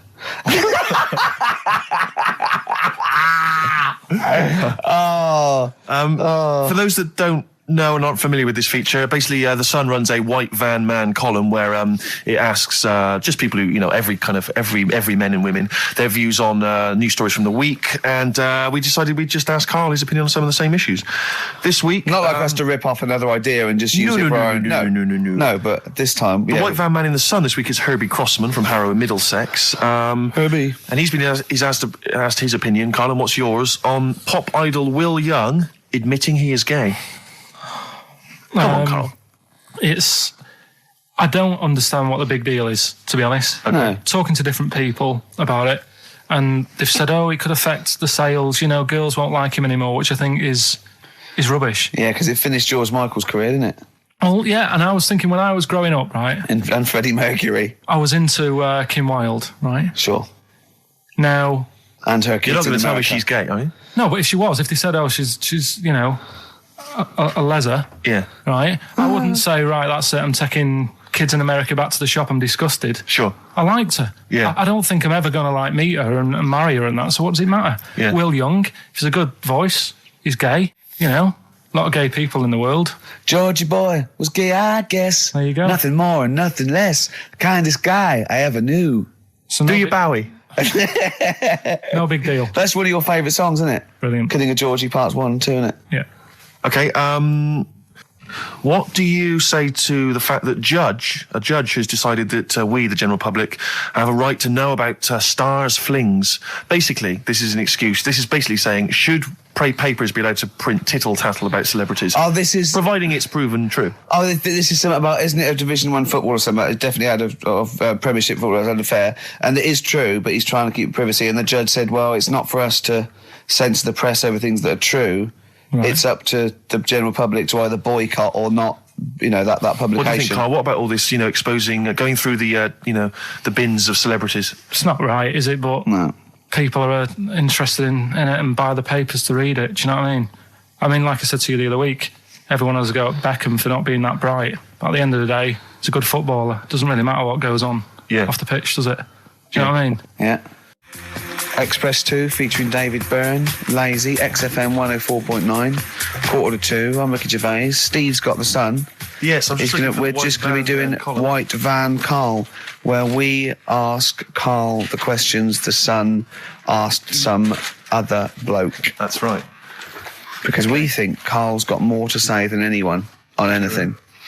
Carl only tells the truth, by the way. Just remember that, listeners. Off you go. Yes, well, today's White Van Man in the Sun is John Slade. He owns his own door maintenance company. His answers are very informative, I have to say. But, Carl, what do you make of the Channel 4 producer, aged 30, who duped a school into believing he was a teenager for a documentary? Are you familiar with this story? No, go on. Well, basically, a 30-year-old guy kind of fooled the school into thinking he was a pupil for a secret documentary. The school's outraged. Do you think that that's, for you, should anything go when it comes to making TV? I think I've said to you before, there's loads of kids at my school. I remember being in the first year, and kids who, what year do schools go up to? I was in the first year. What is it? 11. 5? Oh, sorry, first year of infants and juniors. No, secondary school. 11. Right, year 11. Kids have beards and stuff. No, not year 11. They're 11 when they first go to secondary school. Right. Well, I'm 11. The kids at the older end. Well, there's a fifth form, and then there's you can leave when you're 16, I think, can't you now? Right. Well, kids who were 16 looked old. They did have beards. I remember going there and thinking some of them were teachers. I think he's answered that. Next one. What's the next one? Tattoos and everything. I think they're kids in the earlier years even. What do you make of the fact that Mariah Carey's £38 million payoff has cost EMI staff their jobs, and we're talking 1,800 EMI staff who have lost their jobs? What do you think of that? Yeah, I mean, is that silly money, Mariah Carey, on 38 million? She doesn't need that much. She doesn't need that much. She has to dress nice, though. It's not her fault. I'd say it's bad business. Okay. Because EMI, did you say? Yes. Right. They've got rid of them staff. Yeah. Mariah Carey's left. Who's going to do the work? Do you think Mariah should come back and do some temping? Well, they should have got a loan and paid her. Okay. Do you know what I mean? Vicious circle, that. Right. Have you done a business degree or anything? Commerce. You did commerce. Where did you do that? What did you do with that? At school, I'd learn how to fill out a cheque, pay a bill, and I think I had a trip round Kellogg's. Did you get an O level or a GCSE? We know he didn't. You know, I did. But was there a commerce exam, or was it just a division of maths? Remember. What did he fill out a check? Was it a subset of It maths? was an option. It was like, if you want to do it, you can. What was it? Fill out a check. Pay a bill. Pay a bill. Have a visit round Kellogg's. Round Kellogg's, and I saw my sister's boyfriend there at the time. He sorted me out with some variety packs. Really? What was in them? Rice Krispies and Good stuff. Cocoa Pops. Space Dust or whatever it is. Space Dust. So, sorry, that wasn't Ken Dodd, though. No. That was someone else, was it? That was an aunt. That wasn't Special K. Oh, dear. What about this then? Home Secretary David Blunkett admits that muggers rule some streets. Weird this, because when I was out with you... I don't believe it's going to be weird, whatever you say, Carl. No, when we were in that pub that night and we got talking about muggers and that, the tip is what I tend to do, because I nearly got mugged once. You what? You nearly got mugged once? I nearly got mugged. Yeah. But I tried this technique of acting a bit mental. Right, and how did you act mental? Well, this guy wanted me trainers. And I was in Piccadilly Gardens in Manchester. It was quite late one night. Mm-hmm. And he come up, he said, I want them trainers. I said, you want them? I said, I worked hard for these. I said, how dare you come to me asking? And I got a bit livid. And he looked at me like, oh my God, he's got a right one here. And he left me. Were you acting mental or were you just mental? No, I put it on a bit. Were you not petrified though? Well, you don't think about it, do you, when you're sort of in the eyes of danger? Well, not you. Clearly, you're a brave man. So, what did you say? I just went a bit mad. I just kind of, because he said he wanted the trainers and they were dear ones at the time. And I just, no, you're not having these. So I've crafted. I said, I wanted these trainers. Yeah. And, went on to tell him how I work at printers and I don't enjoy it. And, I put in all these hours and that, and I have to cycle home for about 5 miles. And Did he give you his trainers? Yeah. Did he have a knife or I anything? just left. No, it didn't get that. Didn't get that violent. Well, that's very brave of you, Carl. Yeah, it's That's good. good advice, though. Just act mental. See, what's actually tried it the other night. Oh, Liza Minnelli. Yeah. Well, she says, I've worked hard for these diamonds. Yeah. Not easy being the daughter of Judy Garland. You don't know what it's like. You know a lot about paying bills and writing out checks. Yeah. Tell us about Kellogg's. What was it like? What was in the factory? Was it just like squashing bits of corn? Pretty boring, really. Just loads of conveyor belts, boxes of cornflakes everywhere. Just what you imagine. Yeah. So is it more, this is where you might be working?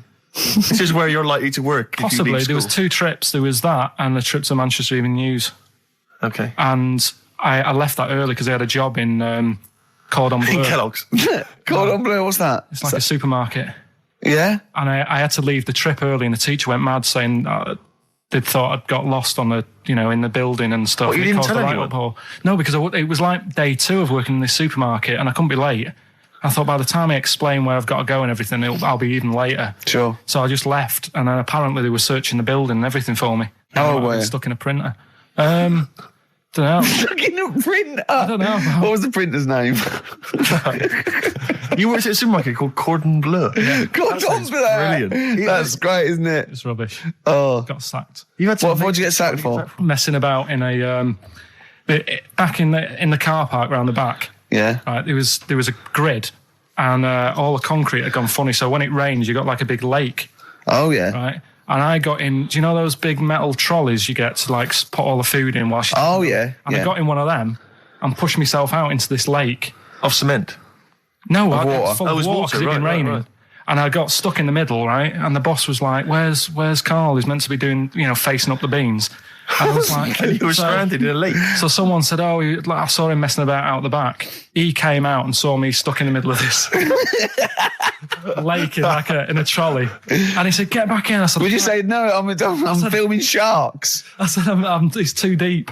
I can't get out. You'll have to pass me something. And he said, "I'm not passing you nothing." He said, "You can get out of there and walk through it." I said, "I'm not. I've got my trainers on, probably the same ones." Yeah, you've risked actually. your life for them. Yeah. I said, "I'm not getting these wet." He said, "What are you going to do?" I said, "I'm going to wait for the water to go down the grid." He said, "The grid's blocked. Now get out or you're sacked." I said, "Well, I'm not getting out." He said, "Right, you're sacked." Right, well, it's time for White Van Man, which is where we ask Carl the questions that the Sun asks someone else. Exactly. It's an article in there where they ask them, typical man on the street, the big questions of the day, gives them their platform to the nation, and we think this is just too good to let out because we only care about one person's opinion in the country now. That's true enough. He's the K-Man, and there he is. There he is. Right. What do you make of a New York's ex-police chief saying we need more bobbies on the beat? He's come over here. He's the guy that sorted out crime in New York City. He's come over. He said, "You're going all over the place here. You need more bobbies on the beat, more policemen, a visible police presence." There was something last week about some copper in London who was sat on a bench, and he was asleep or something. Yeah. And people were like outraged because like he should be looking after England's people, not nodding off on a park bench, which is a bit daft because They were shouting he should be looking after England's people. Was this the 16th century you went back to? What do you mean he should be looking after England's people? wherever he was, if he was in like a park somewhere, Yeah. they were like really annoyed because he was asleep. But Sure. the way He's I probably look at it, undercover. No, but the thing is, if there would have been any trouble, I'm sure he would have woke up. Yeah. If there was any if someone needed help and he screamed, he would have woke up. So I don't know why they were having a go at him. Yeah. And, And he might not have been there at all. So, it was, so Yeah. he probably have his radio turned on, didn't he? Yeah. Listening to Heart. So you're not concerned then that there's not the crime's going I up? think there's enough. I see quite a lot of them whizzing around. Okay. You're happy then? Yeah. As long as you're happy, Carl. So you don't think it's too much crime? No. Just the right amount of crime. Yeah. What about the fact that new gambling laws give Blackpool the green light to become a British Las Vegas? What do you make of that? Are you a gambler? Little bit when I go on holiday, like going in the arcade and having a little flutter. Sure. What's your favourite? I have to go on the fruit machines. Yeah. There's a good one called The Simpsons. Right. Is that your favourite? Yeah, it's quite good. Is that a tie-in with the TV show The Simpsons? Yeah. Okay. Will they make Blackpool the next Vegas? I don't think so. No, nor Can't do see I. it happening. No. You been to Blackpool? Yeah. What was it? Was it anything? It's a bit rank. Is it? It is a bit rough. Okay. Needs a lot of work doing on it. Yeah. No, that won't happen. Okay. And you're not worried about this encouraging gambling, generally? Gambling's not a vice you're concerned about? If you're a gambler, you're a gambler. Do you know what I mean? If Blackpool isn't done up, they'll go somewhere else to have a flutter. Sure. So it's not going to make any difference. Okay. No. Well, it's time. Well, Go on. that time, isn't it? Yeah. Play the jingle. Yeah. White van man, Carl. Brilliant. Recorded at great expense, that jingle. Yeah. This is where we just hijack an idea from The Sun, which is White Van Man, where The Sun asks, in this instance, a cabbie by the look of it. Oh no, a fruit and veg shop owner. Ours is slightly different because the Sun sort of like pick on a perfectly normal member of the public. Exactly. So that's where we've got the upper hand. Yeah. And they ask him about the the hot potatoes. This week, Carl, my first question to you, well, your thoughts, please, on the criticism of the BBC over their coverage of the Queen Mum's death. What do you make of this? You're aware of all the criticism that Peter Sissons asked some probing questions? No, I thought it wore was a burgundy tie. I thought that's it. Yeah, he just it didn't show respect. He just had a burgundy tie on. See, that's not really not showing respect, is it? No, it's not. You know, you show your respect by sort of doing the news on it, giving her a bit of coverage and showing, what Bit of publicity. What a good woman she was or whatever. Yeah. And then you move on to sport news or whatever. Do you know what I mean? Yeah. I totally agree. I don't like the way everything's morbid. I was thinking about it. It's like, the way in birthday cards and that, people always put funny things in them. I think you should save things like that for funerals, for like funeral cards and that, and try and cheer people up at times when they're low. Do you know what I mean? Because on your birthday, you're quite happy anyway, so you don't need someone putting a funny comment in a card. I think, when you send a card... What would you suggest? Well, Whoopee cushion, but on the vicar's chair. How would you liven it up with the funeral? Just little things in the card. I mean, you're just writing stuff like, well, at least you're still alive or whatever. So as you're giving the eulogy... that'd be good. So supposing someone's husband's killed in a car crash, you go around with some flowers and a little card, and it says, at least you're still alive.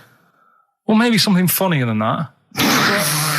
Well, maybe like if you got up to give the eulogy during a funeral, just wear a pair of comedy tits. Yeah, or those glasses that are eyes on sort of springs. But why has everyone got to be so sad about someone dying? No, what annoys me is that when you see the people on television, the sort of members of the public, and they're crying about the Queen Mother, who was sad when anyone dies, sad when anyone nan dies. She was 102, and it's sort of like I think they should cry. Well, there's a picture in the paper today. I don't understand it. There's a picture in the paper today of various people who were lining the funeral. Kind of route yesterday, and there's a picture of a very young child, maybe sort of 5 or 6, on the arms of her dad, and her head bowed, and it says a young girl there weeps for the Queen Mother. And I was looking at it, and you can tell she's just tired. Well, she's just tired and bored. It's so transparent that it's not crying. It's most just, what are we cry doing when their here? nan dies? Exactly. It's sort of like. But what is a 5-year-old girl going to be? Why is she going to be crying? The Queen Mum said, I can't believe it. Yeah. Teletubbies? No. The Queen Mum. Oh, not the tweenies. No, it's all in a minute. Yeah. It's just like, oh dear. I mean, I know. I'm sure, I don't know much about her. I don't know if she was a great woman. And obviously, it's always sad when someone dies. But it's interesting that there was a lot of tourists in that long line of people that are now queuing for hours upon hours to see her dying in state. Because it's clearly just people who want to be a part of history. Must be gutting if you're over from Sweden and you find out that the Queen Mum's died. Oh, you must be devastated. You probably don't want to carry on with your visit. Exactly. Really. Okay, listen, Carl. I think we've covered that. What do you make of the? What do you make of the first genetically modified baby? Oh, are you worried about this? Do you know what did they do? What? Let me see what it says here. Isn't it just choosing the eye colour? Well, this is the concern, isn't it? That in the future you'll be able to decide whether it's a boy or a girl, how intelligent it is, what it looks like, is it handsome, is it ugly? Obviously, no one will choose an ugly baby, and so on and so on and so on. And so it means that where will it lead? Where will it end, Carl? Are you concerned? I've thought about this a lot. What will us three look like in the future if they're being, genetically modified, beautiful people? What will we be like? How will we be considered in society? True, yeah. But we've talked about this before, haven't we? About the cloning thing. Yeah, that's a bit weird. Yeah. But I don't think it matters, because at the end of the day, right, you might look like some other kid, but it's the way you brought up that will change your features and the way you are, you know, your personality. If you lie, you get a long nose, don't you? Well, no, but listen, right, because I remember when we, you know, I was growing up on this estate. This is going to be good. Go on. No, it's not. It's just an example of how this doesn't work. Go on. So we don't need to worry, sort of thing. Sure. Right? Okay. So I'm growing up on this estate, and there was this woman about 4 houses down, right, who's a bit rough. All right. Didn't fancy her. Oh God, no. Right, but she had a baby. Well, tell me about her first. I'm interested in this woman. Why was she? It was a very... Was it like being a man in a dress? I mean, I didn't grow up in a posh house or anything. And I'm not saying that if you live in a bit of a rough house, you're a bad person. What did she look like? But anyone can Tattoos? clean up. Looked like Tony Green with a fag on. They didn't clean up much, right? Oh. Which, even if you've not got a lot of money, you can still try and make the place look nice. Yeah. Right? But she didn't. And a kid used to take a horse into the house.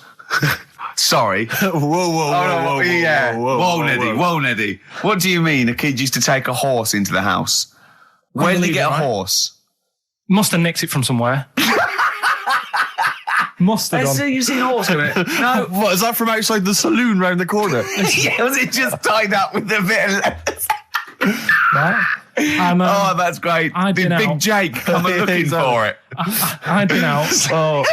So let me get this. This was before the lynching stopped or after?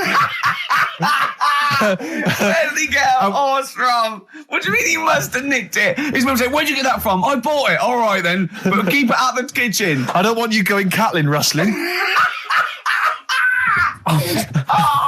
Where did he get a horse from, Carl? And how long did he have it for? Was he leading it or riding it? Mum, open the door, I can't stop. I can't stop it. Open the patio door as well. Looks like we got us a runaway. What do you mean? I don't know, but the thing is, they couldn't afford to buy one because they're not cheap. So I'm just guessing. Maybe that's wrong of me.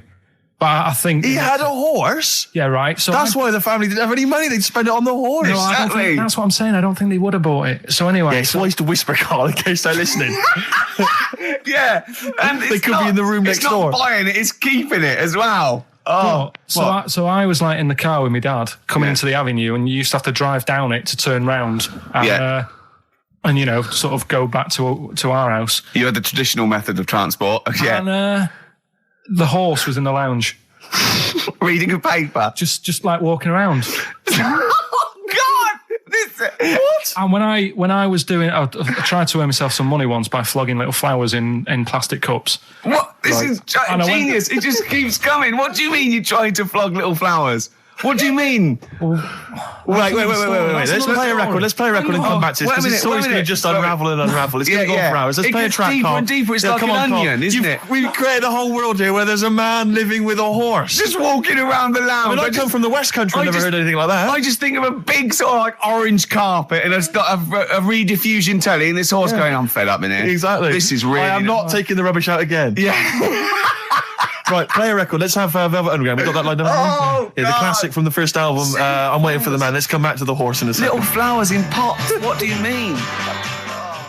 Well, that bootleg's going under the name of Nothing, Miss Jackson, I think, by Meats and Poultry. So there you go. I do love these bootleg things because they're so pointless, but they're so enjoyable. Yeah, it's great. It's fun to do. Yeah, exactly. They're really good fun. Great. But not as much fun as White Van Carl. White Van Carl, absolutely. Do you want to explain the premise? Well, we take the Sun, ask someone else, and ask Carl. It's as simple as that. The Sun have just taken a normal person. We flipped it. We're going to ask Carl the same questions about the week's news. Yeah, just basically your opinions, Carl, as ever. What do you make of, well, obviously the big news, David Beckham's broken foot? Is this a big concern for you? No, I mean, it's sad. You know, it's sadder for him more than anyone, because, you know, to like be in the World Cup is like the main thing for him, isn't it? Yeah. But he's still a young lad, and I don't think he'll give up. I reckon he'll still turn up. He'll be all right. And yeah, good luck to the lad. You know, I like David. I'm not going to slag him off. Voice words. Yeah. He says that like he knows him, like he's popping round for drinks later. Yeah, like we tried to stitch you up. Go on. But obviously yesterday, was it yesterday? I think maybe Thursday. The Sun printed a big picture of David's foot and encouraged everyone to touch it at midday, because hoping that this would somehow, if we all thought and prayed together, somehow that would help his foot heal. Do you believe in that? No. Any belief in that? No, you're going down the old like Yoragella route, aren't you? Sure. I know, it's stupid. Yeah. I'm sure. I mean, it's nice effort and everything. It sort of cheers everyone up. Hold on, you believe in ghosts and warlocks and licking toads? Why is that any more stupid than all those things? It's not going to work, is it? All right, Fine. It's rubbish. Okay. What about this then? There's apparently now available £1.5 million apartments available on an exclusive ship which sails around the world. Yeah, it's like What do you make of that? it's a huge thing, and you live on it, and it's. I mean, in theory, How big is it? it's mental. Do you know it's when- like Huge a luxury town liner. centre. Do you know how Because- like people say that the Titanic was the biggest ship? Was that only then? They've got Yes. bigger ones now, haven't they? Yeah, A lot bigger. oil tankers are much bigger, and yeah, No, but actual liners are bigger. Yeah. It was the biggest then. Yeah. Because my mum told me that there was one that was that big that it had like rough areas on it.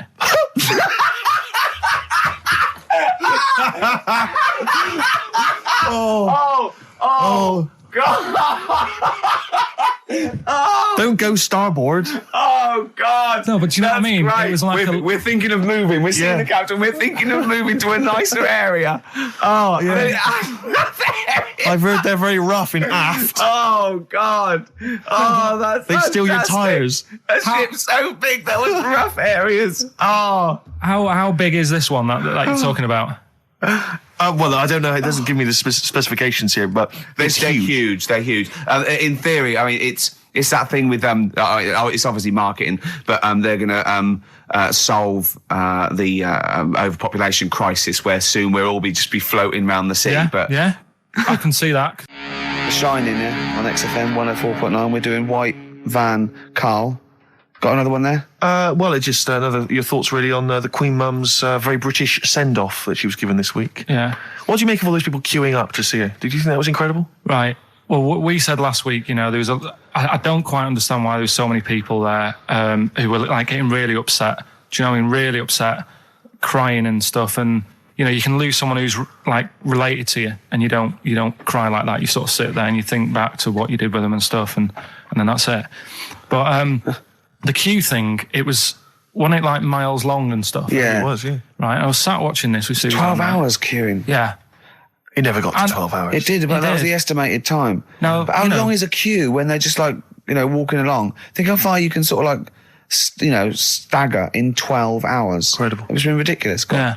But again, if they want to do that, it's their time and that, isn't it? And Yeah. it was at the weekend, so they could have. It's not as if they got out of work to do it. No. You know what I mean, they used their own time, so good on them. But I thought, right, what they could have done. Remember when I studied Che Guevara? Yep. Yeah. Right. And don't be offended by this. It was just an idea because they did it with Che Guevara. Remember when they cut him up? Yes, Remember? they cut him up, yeah. What was the reason for cutting him up? Well, they cut up Che in order to try and... you told us that they were going to send bits of his body to Fidel Castro and various other people, wasn't that right? As a warning, wasn't it, though, to all the people, like, one to... Yeah, my understanding was that they cut him up in order to so they could bury him in different places, so that there'd be no shrine. There'd be not one place that you could go to in order Right. to Well, a sort little of make bit him into like a that. martyr. A little bit like that. I've like I can vaguely see where this is going. 6 queues, and it's like number 1. You can go and pay respect to her head or whatever. Oh, God. No, but I just was thinking the way of speeding it up. I'm not having a go. I'm not, because they haven't done it, so it doesn't matter. God. But they did it with Che Guevara. Yeah. Everybody would have felt like they've got close to her, and it would have speeded it up. No, I mean, but I can understand. Can I just say that genuinely, Karl is not being disrespectful here. This is his best idea to cut down the queues. So don't phone in. He's not suggesting we should have done this. He genuinely Well, he is. But I mean, he's not doing it to be nasty or wacky or he thinks this is a good idea. So Can I just throw a Because they did it thought with at Che you? Guevara, who was like a powerful man who did a lot for the world and what have you. yeah. And Are you aware that I feel slightly responsible for this because have you heard of the quote, a little knowledge is a dangerous thing? yeah. Okay. Steve, next one. No, just a very quick question. I can understand those that have queued for 12 hours to see the head. I'd be a little bit annoyed if I got there to find a toe. I'll tell you what, though. I'll tell you what they could do without chopping her up. They could put about 9 queues. Each could see each hip she had. That's true enough. Because she's had about 9 of them. Yeah. So it'd just be, if you want to see the whole body, it's a 12-hour queue. If you just want to see a couple of the hips. Here's another suggestion for you, I've just thought, right? What? Instead of everyone queuing to see her, why not put her on a trolley and wheel her past everyone else. Running. So Yeah, you could have some students on Rag Week. They can combine it, like when they're always pushing a bed. You know, they could just run it along the queue. No, that'd be fantastic. That'd be disrespectful. Right, as opposed to the chopping up. So Sure. no, Right. but just an idea. Just I apologise now. Anyone's offended. Anyone offended, I'm sorry. But Yeah. No, okay, we just do White Van Carl then. This is your opinions. You can't be wrong on this, can you? There's no right or wrong answer here. Okay. Right. But so this is where we ask Karl his views on the big news stories of the week. Basically, we've stolen an idea from the Sun newspaper, and So this isn't cruel, this programme, is it? I don't think so. picking on me. It's not, is it? It's weird because a few people have said, "Oh, you're picking on me." It depends how you look at things. Isn't Sure. Yeah. But you do like it? We could look at it like it's a laugh. So Yeah. it's not a But, problem for us. You know we like you. You know you're our favourite, Yeah. I'm going to say thing in the world, but I don't mean that, in a derogatory way. No, I'm cool with it. Yeah? Yeah. Right. Okay. So your views, please, on the fact that attitudes are changing to the possible marriage of Charles and Camilla. Oh, what do you think of that? The roars at the moment, because the recent tragedies are apparently high in the polls, and people are coming around to the idea of Charles and Camilla getting hitched. What's your thought? Whatever, really. I mean, if they're happy with it. The thing that comes out of it most is it just goes to show, right, that there is someone for everyone. Just because, I mean, no disrespect to Camilla, I'm not a good-looking person either, but she isn't a stunner, and yet she's gone and picked up a royal. Right? Yeah. So I think it's good for things like that to happen, because it cheers you up. Do you know what I mean? Gives you a bit of hope. Thanks, Karl. So yeah, it's good. You know, if they're happy, if anyone's happy, it's a good story, isn't it? Yeah. You know what I mean? Yeah. You know, he's had a bit of bad luck, and now he's got someone else in his life. So While he's doing this, I'm just doing a list of questions to ask him what he thinks of things in the world. Is that all right? Yeah, no problem. So Yeah, okay. no problem. Okay. Okay, what about this then? Are you disappointed by the nation that a third of us are apparently unaware of St. George's Day? 23rd. is St. George's Day the one with the snakes that we've talked about? No, that's... Are you one of that third, do you think? St. George is the patron saint of England who killed the dragon. Yeah, I mean, there's too many of these days, isn't there? That's the problem. If you make it a bit more special, like Christmas, so you buy presents and that for each other, then people will remember it. But there's so many of these days with Easter and Pancake Tuesday and all that. So it's not surprising. I think as time goes on, we'll find that a lot of these days will just disappear because, you know, people are busy. There'll be new ones, won't there? Right. White Van Karl. White Van Karl. Yeah, this is where we steal the White Van Man column from the Sun and basically fire those questions at Karl, getting his opinions on the week's news. Okay, Karl. Okay, what do you make of this? David Beckham apparently was driving despite having an injured foot and just further threatening his World Cup chances. And obviously, you're a big football fan. Well, I'm not that big. I like the odd game. Sure. Would that hurt him? Would that hurt his foot? It can be good. Is it in a plaster? It's not It's a big cast, sure is it's it? better to drive than it is to walk on it. Good point. Fair enough. Yeah. Go. Can't argue with Can't that. get the bus, can he? Okay, and what do you make of this fascist leader who's having a lot of success in the French presidential elections? What's he doing? Have you not come across this story? No. Right, this is one of the big political So stories. he's got a far right that got nearly 20%. He's in a one far-right fascist leader, and he's having considerable success in the French elections. I don't think we should be asking Karl questions like this. Not something you've got to... I'm getting scared. There's all sorts of bad stuff going on in the world that we don't know about. Yeah. But we know about this.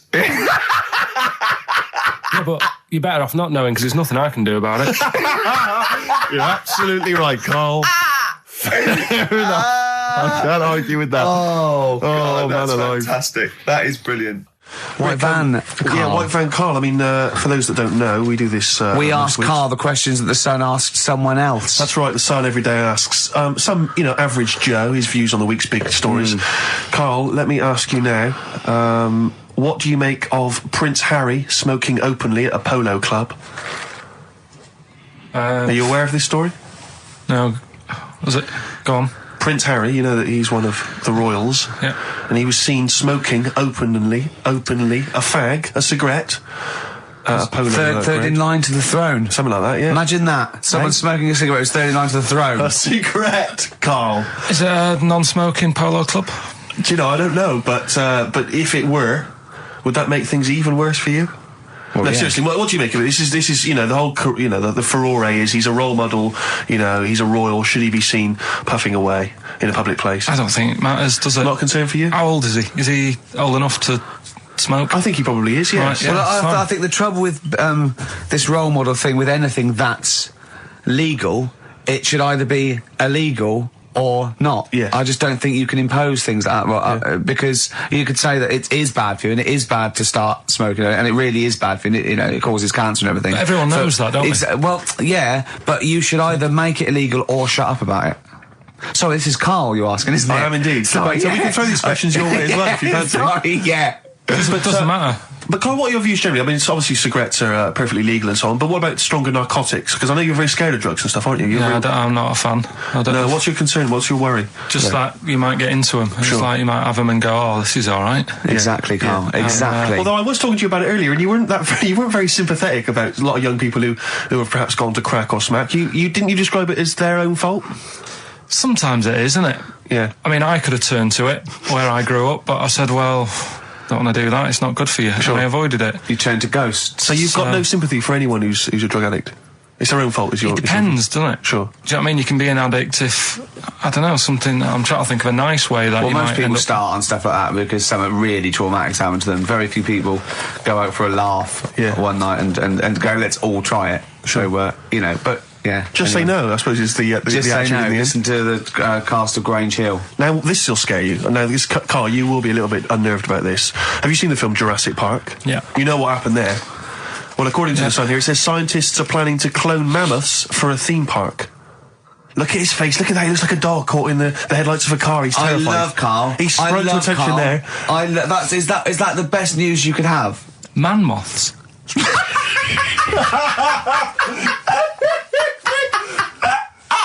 Right, yeah, man moths. I Man love moths. the fact that that's why he was so excited that they bred a man moth. What is this? Yeah, it's a human being that hides in your wardrobe and eats an entire jacket in a day. Yeah. What do you mean, man moths? Mammoths. Mammoth, the big hairy cow heard of from the mammoth? Ice Age. I mean, elephant.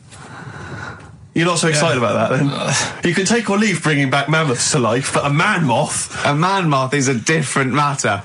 Oh, if we'd have never brought that up, he'd have gone and told someone now. Yeah. They've bred an half man, half moth. This is what we This is how mean. things start. This is what we mean when you hear don't- these ghost Are you stories. slightly deaf? Is that it? When you hear these stories, you're slightly deaf. And his head was in the basket, and he went, count how many times I blink. Is it? Karl, is English your first language?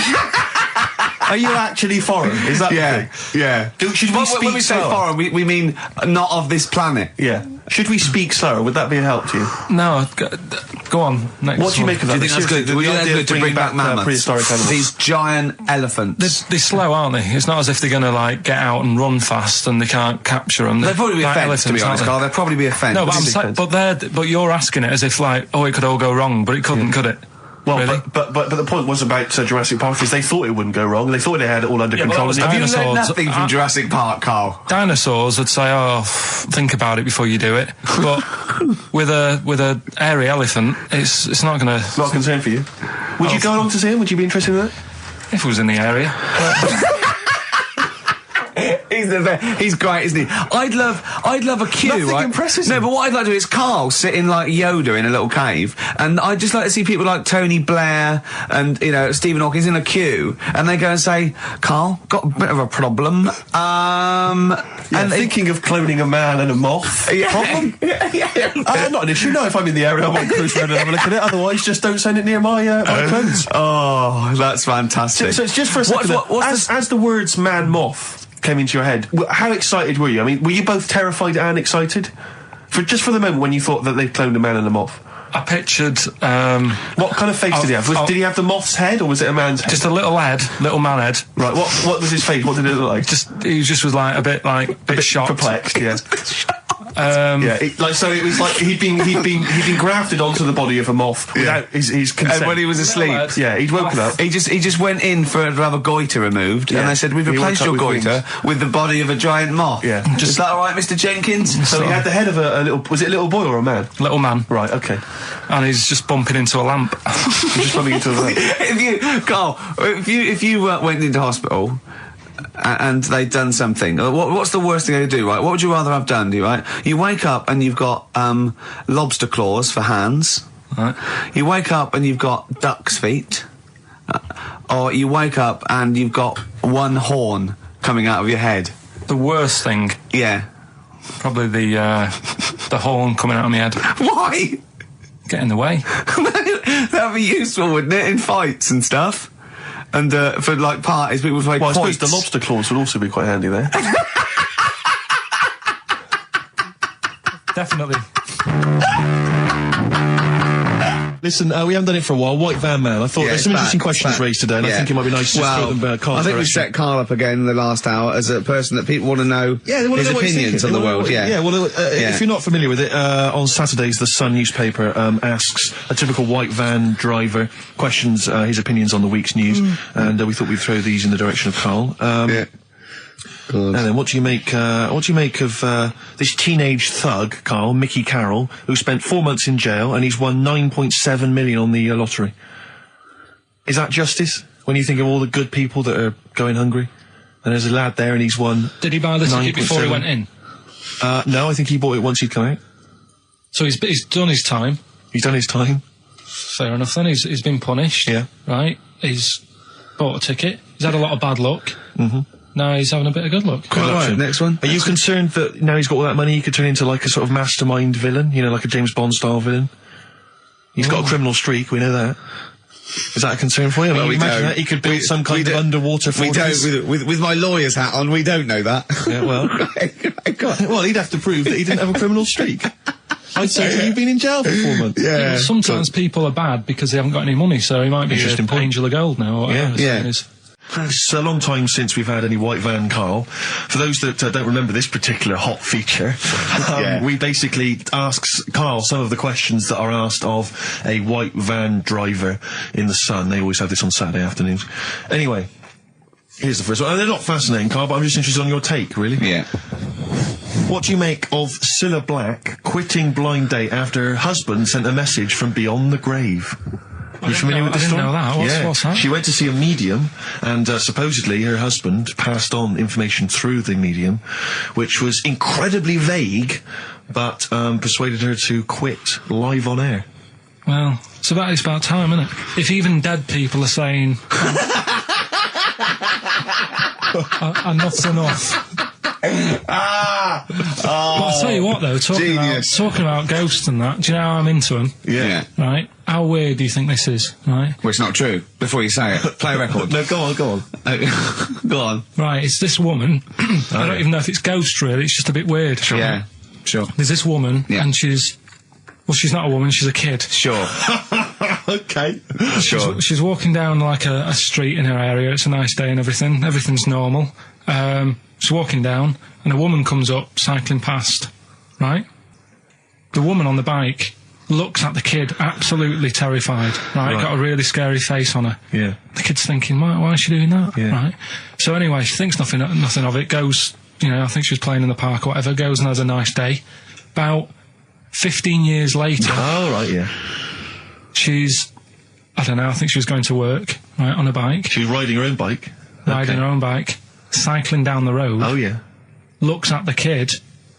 That's the thing that happened, like, 15, 20 years ago. Right. It's her on the bike looking at her as a kid. Right. Not another child. No. So it's her. She's seen herself. Carl? I mean, I don't know where to start. Firstly, where's this information come from? But I mean, why do you ever? I mean, I don't know what part of that you think can be true. I mean, honest. I'm speechless. I don't know what to say. What are you talking about? Bit weird, though, isn't it? But it's not true. It didn't happen. Nothing happened like that. She said it did. Well, she's wrong. She said she saw herself. she saw herself as a kid, didn't she? Did she carry on riding and as an cars? adult when she was a kid. Did she stop and talk to herself, or did she ride on by and think, that's a bit weird, there's me as an 8-year-old. I won't stop, I'll be late for work. Yeah. If I'm late again, the boss said he'd be in trouble. Yeah. Oh. Well, And where is this information? Did it happen to someone you know? No. You overheard it on the bus? No, it was in the 14 Times. We've had a lot of emails saying, could you bring back White Van Karl? Oh, yeah. Which is that section of the show where we ask the questions that the Sun asks Someone various else. random punters Yeah. of Karl. But sadly, recently, they've got very politicised and very kind of, basically a little bit depressing. So there's not really anything appropriate. But I have trawled the papers looking for other questions posed in other sections of the Sun. Good idea. I was just looking here at the Dear Deirdre section, which is the sort of problem page. I don't know what your views are on I'd this. love to see Karl. Oh, God, can we get him a job? As Just an agony. ask. Oh, my God, that would be amazing. Right? Well, here's one. I'd like to see your view on this, Karl. I'm a happily married 42-year-old woman with 4 kids, yet I've developed a huge crush on pop star Darius Dinesh. Yeah. It sent my hormone levels through the roof, Yeah. and last night I woke my husband up at 4 a.m. for sex. We've been married for 20 years and he can't believe his luck. Recently I've been having... I want to go to a... I'll stop you there. Why are you telling me? Right, carry on. Sorry. Recently, I've been having erotic thoughts about Darius morning, noon and night. Yeah. I haven't felt like this since I was a teenager and mad about Donny Osmond. My husband is amazed at the change in me. We had sex twice last night and again this morning. Again, why are you telling me this? Yeah, go on. He's just boasting. This is not a problem. It's not a problem. What's here. the problem? No problem. Just wanted to tell someone. Thanks very much. I watched Darius on TV last night, and when my husband came home, I dragged him into the kitchen and we made mad, passionate love. Right, they've done it. They did it then, twice last night, once this morning. That's 4 times. 5 times she's mentioned it so far. Yeah. She's doing all right. My husband. This is a great bit. My husband thinks it might be his new moustache.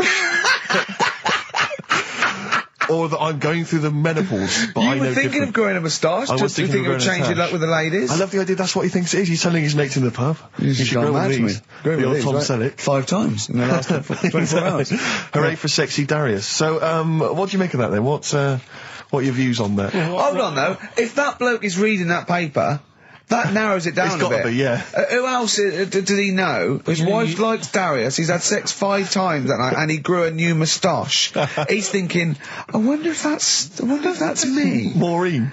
Yeah, go on. But what's your concern? Because I'll tell you what her problem is. She's worried that, the reason that she's now kind of overly excited and she's having this great sex with her husband is because she's actually fantasizing about someone completely different, younger. She's having these wayward thoughts, isn't she? She's a bit concerned about that. What's your concern? What are your thoughts? I reckon she's going to start shoplifting soon, coming out in hot flushes. Go on. Just, they're both happy, aren't they? He's getting what he wants. She's happy. I'd say, yeah, whatever, get on with it. Do you think that she should confess? She wants to be honest with him. I wouldn't, because not that many fellas like Darius. Right. So, if you're sort of thinking, oh, she'd rather have him than me, I don't What do you think it's gonna Darius would think of this? work. He'd probably be happy with that. I mean, What would you do if you got loads of phone calls, right, from women going, Karl, whenever you're on the radio, I just have to do it. I just have to do it. Your voice makes me... I'd say, right, well, it's alright. I'd be happy with that. Would you? Yeah. I mean, just in case anyone is doing that. What would you do to sort of like egg them on a little bit to help them out? What do you think? What sexy things would you say? What do you think is your quality? What do you think people would find, pretty horny about you? Is it your sort of mank wine? Do you think that?